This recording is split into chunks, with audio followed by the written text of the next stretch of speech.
Chaque année au Canada, plus d'1 million de personnes reçoivent des soins à domicile. Ce chiffre ne cessera d'augmenter puisque notre population vieillit. Une personne âgée sur 6 reçoit déjà des soins à domicile.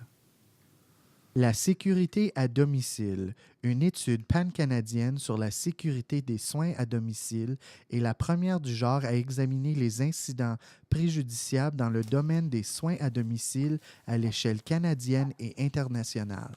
Régis Blais de l'Université de Montréal, en collaboration avec une importante équipe de chercheurs, a passé les 2 dernières années à étudier la sécurité des soins à domicile. On a trouvé qu'entre 4 et 13 selon la méthode de calcul, 13 des patients vivent une erreur médicale ou un accident lorsqu'ils reçoivent des soins à domicile. Ce pourcentage représente environ 130 000 Canadiens sur plus d'1 million recevant des soins à domicile chaque année qui ont vécu un événement indésirable. We've been receiving home care since Stephanie was first brought home. I think she was probably at that point about 8 weeks old. And we've had nursing in our home ever since. La fille de Denise Clayton, Stephanie, souffre de graves maladies complexes et a passé une grande partie de sa courte vie à l'hôpital. We were running 5 IV machines, and she had a G tube at the time as well. So we spent hours and hours and hours out of our day just doing medical stuff. We had to upgrade all of the electrical in our house to accommodate, because she had to have a fridge in her room. She had to have all this electrical equipment. It's all very complicated work that has to be done in a room with a closed door and a mask and a sterile environment in order to keep her well.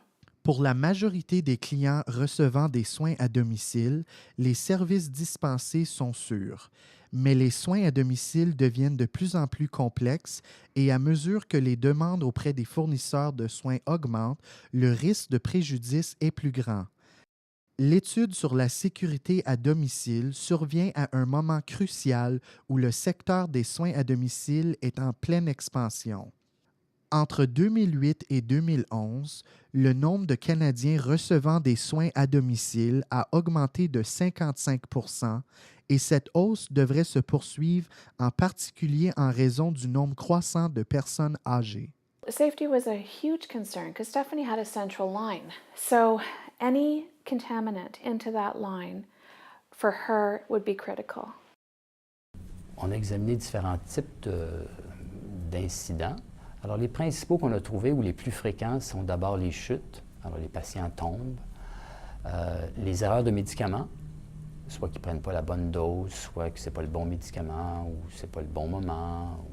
Et troisièmement, un autre type d'accident important, c'est les infections. Ça peut être des infections qui découlent d'une chirurgie à l'hôpital. Ça peut être une infection, une plaie qui s'infecte. Ça peut être différents types d'infections. Donc, c'est pas mal les 3 principaux types d'accidents: les chutes, les erreurs de médicaments et les infections. She would fall down the stairs constantly. So we think what would happen is she would have bouts of pain when she was just coming down the stairs, and it would throw her gait off. We had to make sure that there were railings everywhere so that if she were falling, she could grab onto something and not hurt herself. I think the only way we got through this was because of our home care. The only, exclusive, 100%, the only way we did this. There's no way I could have done it on my own. All the nurses that I have pretty much turned into a family because I've gotten used to seeing them every day, and they would all help me a lot. Les Clayton sont reconnaissants de pouvoir bénéficier des soins à domicile. En l'absence de ces fournisseurs, ils ont droit au service de Flair, un chien d'assistance Cope qui comprend 90 commandes et qui est capable d'aider Stephanie dans des situations non sécuritaires. L'étude sur la sécurité à domicile devrait contribuer à l'élaboration de politiques et de pratiques en matière de sécurité des soins à domicile au Canada et à rendre plus sécuritaires les soins prodigués aux patients chez eux. Maintenant, qu'est-ce qu'on va faire avec les résultats de cette recherche? Alors, l'équipe de chercheurs travaille en collaboration étroite avec l'Institut canadien pour la sécurité des patients et les partenaires qui ont financé l'étude pour développer maintenant des outils, des ressources qui vont s'adresser à différents auditoires, incluant les patients eux-mêmes, les aidants naturels, le personnel qui offre des soins à domicile. Et ces outils devraient être disponibles dans quelques mois pour améliorer la qualité et la sécurité des soins à domicile. L'équipe de chercheurs va évidemment publier les résultats dans des revues scientifiques et à travers des conférences scientifiques. L'information et les recommandations incluses dans l'étude seront diffusées au cours des prochains mois au moyen de présentations, de webinaires, d'ateliers, de lignes directrices et d'autres stratégies de communication. Pour obtenir de plus amples renseignements, veuillez consulter le site de l'Institut canadien pour la sécurité des patients.